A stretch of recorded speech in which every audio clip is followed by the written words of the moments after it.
नमस्कार फ्रेंड्स, जय हिंद, वंदे मातरम। कैसे हैं आप सब? उम्मीद करती हूँ अच्छे होंगे।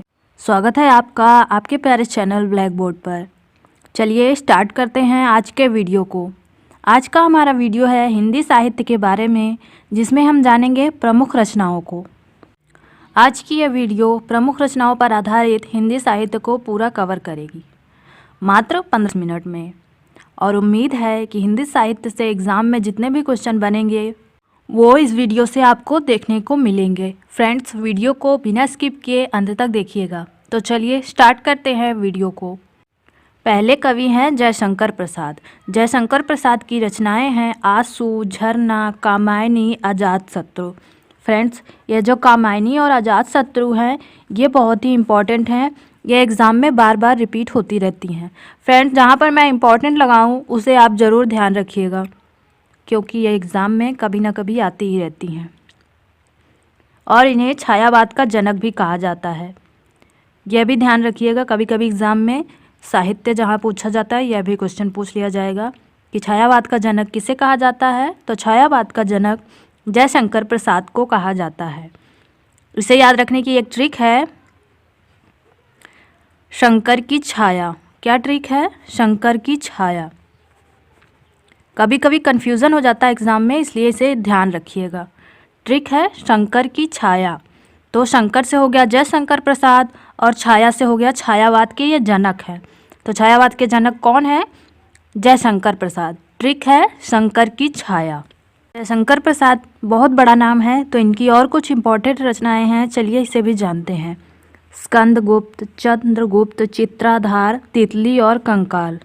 फ्रेंड्स, ये दोनों नाटक हैं, ये दोनों भी इम्पॉर्टेंट हैं, ध्यान रखिएगा। कभी कभी इसकी विधा भी पूछ ली जाती है। इनका उपनाम है कलाधर। जयशंकर प्रसाद को कलाधर उपनाम से भी जाना जाता है, तो ध्यान रखिएगा फ्रेंड्स। अगले कवि हैं सुमित्रा नंदन पंत। कौन है सुमित्रा नंदन पंत? सुमित्रा नंदन पंत को प्रकृति का सुकुमार कवि कहा जाता है। देखिए यहाँ पर लिखा हुआ है ना, प्रकृति का सुकुमार कवि। फ्रेंड्स, ये जो उपाधियाँ दी हुई हैं ये भी एग्ज़ाम में पूछी जाती हैं, तो आप इन्हें भी ध्यान रखिएगा। इनकी रचना है चिदम्बरा। चिदम्बरा बहुत ही इम्पॉर्टेंट है, इसे ज्ञानपीठ पुरस्कार मिला है। ज्ञानपीठ पुरस्कार कब मिला है? 1968 में मिला है। अगली है युगांत, फिर स्वर्णधूलि, कला और बूढ़ा चांद। कला और बूढ़ा चांद भी इम्पॉर्टेंट है, इसे भी ध्यान रखिएगा। फ्रेंड्स, एक है गजानन माधव मुक्तिबोध की, जिसमें हम थोड़ा सा कंफ्यूज हो जाते हैं। उनकी है चांद का मुख टेढ़ा है। ध्यान रखिएगा, उनकी क्या है? चांद का मुख टेढ़ा है, क्योंकि यहाँ भी चांद आया है तो इसलिए थोड़ी सी कन्फ्यूजन हो जाती है, तो इसे भी ध्यान रखिएगा। इसीलिए मैंने आपको यहाँ पर बता दिया, जहाँ चांद का मुख टेढ़ा है वहाँ पर होगा गजानन माधव मुक्तिबोध। कौन होगा? मुक्तिबोध होगा। और जहाँ कला और बूढ़ा चांद होगा वहाँ पर कौन होगा? सुमित्रा नंदन पंत जी होंगे। तो इस प्रकार ध्यान रखिएगा। अगली रचना है, कौन है अगले कवि? सूर्यकांत त्रिपाठी जी हैं। इनकी रचना है अनामिका, परिमल, राम की शक्ति पूजा, तोड़ती पत्थर। ये सब इनकी इम्पोर्टेंट रचनाएं हैं। ये सभी इम्पॉर्टेंट हैं, तो फ्रेंड्स इन चारों को ध्यान रखिएगा। इनके बहुत सारे उपनाम हैं, जिनमें से मैंने इम्पॉर्टेंट लिए हैं। निराला तो इन्हें कहा ही जाता है, यह तो आप जानते ही होंगे। इनका उपनाम है लेकिन लिखा रहता है सूर्यकांत त्रिपाठी निराला। इन्हें महाप्राण भी कहा जाता है, क्रांतिकारी कवि भी कहा जाता है। ध्यान रखिएगा फ्रेंड्स। इनकी और कुछ रचनाएं हैं सूर्यकांत त्रिपाठी निराला जी की। सरोज स्मृति है, यह हिंदी का प्रथम शोक गीत है। यह जो गीत है इन्होंने अपनी पुत्री की स्मृति में लिखा था, और इनकी पुत्री का नाम सरोज था, तो उसकी स्मृति में लिखा था, इसीलिए इसका नाम ही सरोज स्मृति रख दिया है। और यह हिंदी का प्रथम शोक गीत है। जब आपसे हिंदी का प्रथम शोक गीत पूछा जाए तो कौन सा लगाएंगे? सरोज स्मृति। किसका है? सूर्यकांत त्रिपाठी निराला का है। अगली रचना है तुलसीदास, भिक्षुक, जूही की कली। जूही की कली ये छंद मुक्त रचना है, इसमें किसी भी छंद का प्रयोग नहीं किया गया है। यह भी ध्यान रखिएगा कि पूछा जाता है कि हिंदी की कौन सी ऐसी रचना है जो छंद मुक्त है। तो कौन सी रचना है? जूही की कली। जूही की कली किसकी है? सूर्यकांत त्रिपाठी निराला की।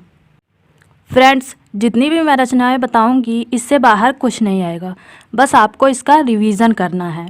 आप वीडियो को 2-3 बार देख लीजिएगा और अपनी कॉपी में लिख लीजिएगा, जिससे आपको याद हो जाएगा। अगले हैं महादेवी वर्मा जी। महादेवी वर्मा जी को आधुनिक युग की मीरा कहा जाता है। पहले बात तो आप यही ध्यान रखिएगा, महादेवी वर्मा को आधुनिक युग की मीरा कहा जाता है। इनकी रचनाएं हैं नीरजा, रश्मि, यामा। यामा बहुत ही इम्पॉर्टेंट है क्योंकि इसे ज्ञानपीठ पुरस्कार मिला है। ज्ञानपीठ पुरस्कार कब मिला है? 1982 में मिला है। निहार।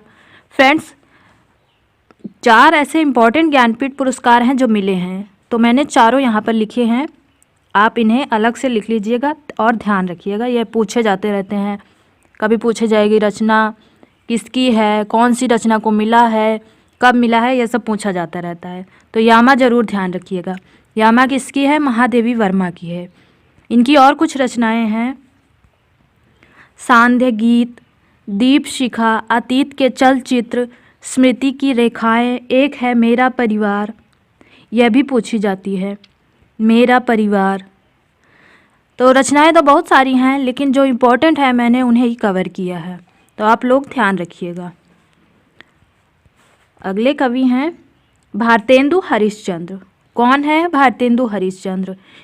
इनकी रचना है भारत दुर्दशा, अंधेर नगरी, ये वाला तो आप लोग जानते ही होंगे, प्रेम प्रलाप, वर्षा विनोद, ये सब इनकी रचनाएं हैं, इम्पॉर्टेंट रचनाएं हैं। इन्हें हिंदी नवजागरण का अग्रदूत भी कहा जाता है। इन्होंने हिंदी के बारे में कहा है, हिंदी नई चाल में ढली। इस पंक्ति के बारे में एग्ज़ाम में बहुत पूछा जाता है कि यह पंक्ति किसने कही है। तो यह पंक्ति भारतेंदु हरिश्चंद्र ने कही है। कब कही थी? 1873 ईस्वी में कही थी। सन भी पूछा जाता रहता है फ्रेंड्स, तो ध्यान रखिएगा। हिंदी नवजागरण का अग्रदूत कहा जाता है। एक फेमस पंक्ति है इनके बारे में, हिंदी नई चाल में ढली, और इन्हें आधुनिक हिंदी गद्य का जन्मदाता भी कहा जाता है। क्या कहा जाता है? आधुनिक हिंदी गद्य का जन्मदाता। तो इनके बारे में 3 ऐसी कहावतें हैं जो बहुत ही फेमस हैं, तो इन्हें ध्यान रखिएगा। आधुनिक हिंदी गद्य का जन्मदाता, हिंदी नवजागरण का अग्रदूत और हिंदी नई चाल में ढली। और ये जो रचनाएं हैं इन्हें भी ध्यान रखिएगा। अगले कौन से कवि हैं, चलिए उनके बारे में जानते हैं। अगले हैं अयोध्या सिंह उपाध्याय हरिऔध। पहली बात तो इनका नाम ही ध्यान रखिएगा, कभी कभी सिर्फ हरिऔध ही दे दिया जाता है तो इनका पूरा नाम पूछा जाता है, और कभी कभी सिर्फ अयोध्या सिंह उपाध्याय ही दे दिया जाता है और इनका उपनाम पूछा जाता है। इन्हें आधुनिक युग का सूरदास भी कहा जाता है। इनकी फेमस रचनाएं हैं अधकिला फूल, प्रिय प्रवास, ठेठ हिंदी का ठाठ, वैदेही वनवास। ये जो प्रिय प्रवास है यह भी इम्पॉर्टेंट है और वैदेही वनवास भी इम्पॉर्टेंट है। प्रिय प्रवास को हिंदी खड़ी बोली का प्रथम महाकाव्य भी कहा जाता है। ध्यान रखिएगा, प्रिय प्रवास को हिंदी खड़ी बोली का प्रथम महाकाव्य कहा जाता है।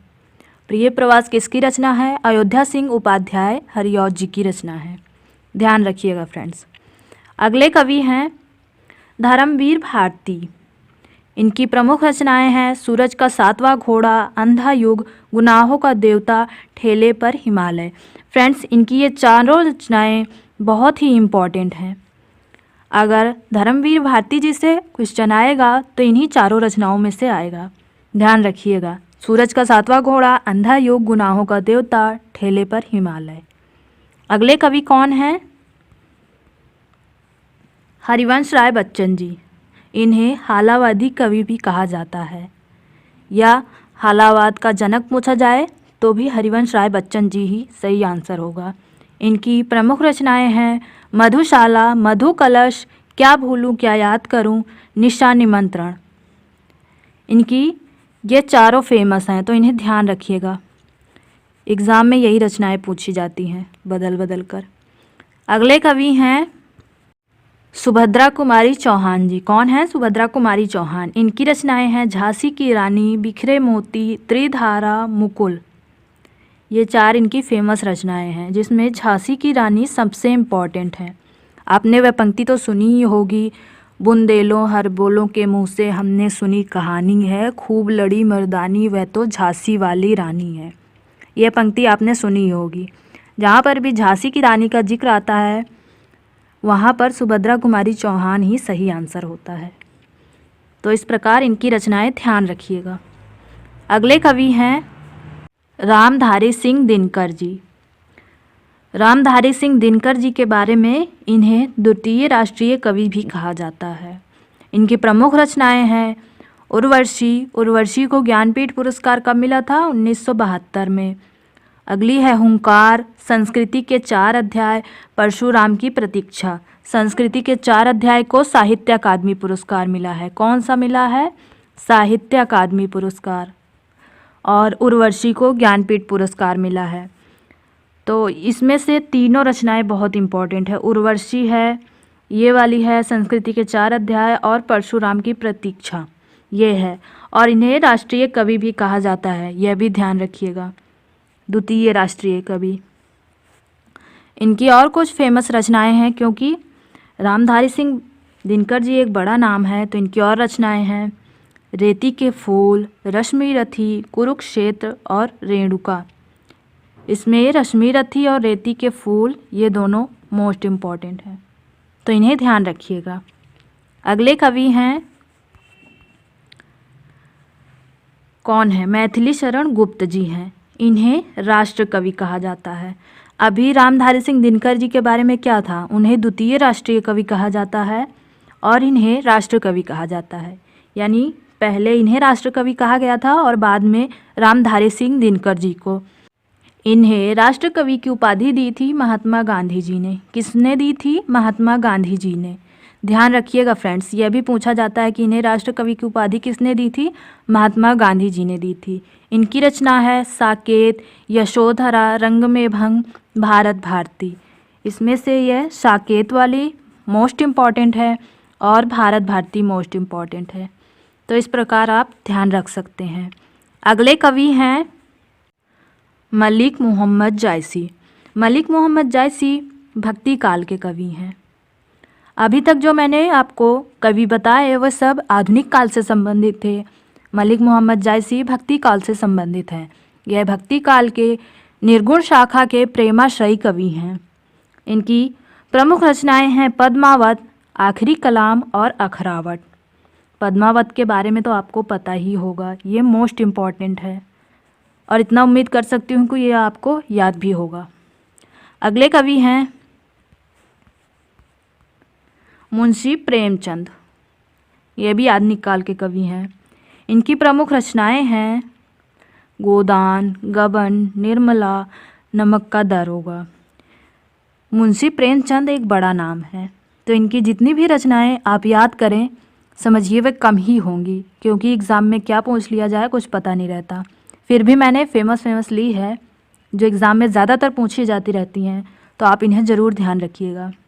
फ्रेंड्स एक बात, प्रेमचंद इस प्रकार शुद्ध लिखा जाता है, ध्यान रखिएगा। ये जो यहाँ पर रा लगा दिया जाता है, द्रा ऐसे नहीं रहता, शुद्ध ऐसे ही रहता है, तो ध्यान रखिएगा। इनकी रचनाएं भी ध्यान रखिएगा और इनका नाम कैसे लिखा जाता है यह भी ध्यान रखिएगा। इनकी और कुछ प्रमुख रचनाएं हैं रंगभूमि, प्रतिज्ञा, सेवा सदन, कफन, ईदगाह। फ्रेंड्स इनकी बहुत सारी रचनाएं हैं।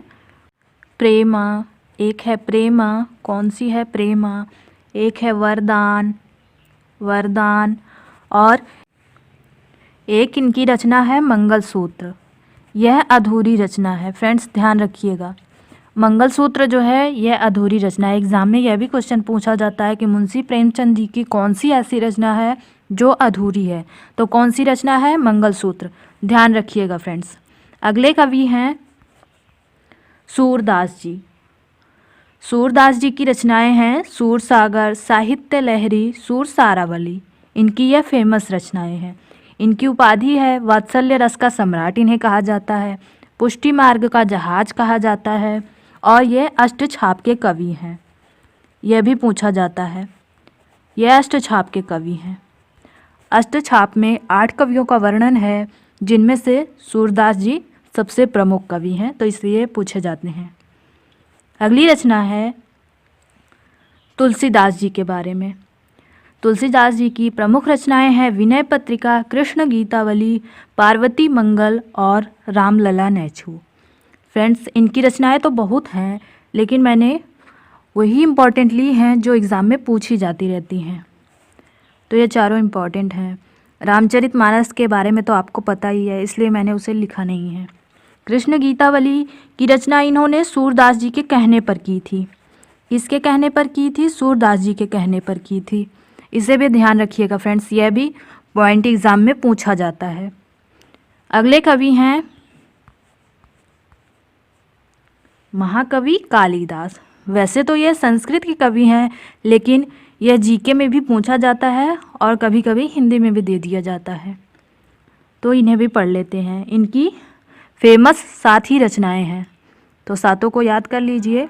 आपसे कभी इनके बारे में क्वेश्चन आएगा तो गलत नहीं होगा। कौन कौन सी रचना है? मेघदूत, ऋतुसंहार, रघुवंश, अभिज्ञान शाकुंतलम। अभिज्ञान शाकुंतलम तो मोस्ट इम्पॉर्टेंट है, ये बहुत ज़्यादा पूछी जाती है, ये बहुत ही फेमस नाटक है, आप लोगों को पता होगा। इनकी और रचनाएं हैं कुमार संभव, मालविकाग्निमित्र और विक्रमोर्वशीय।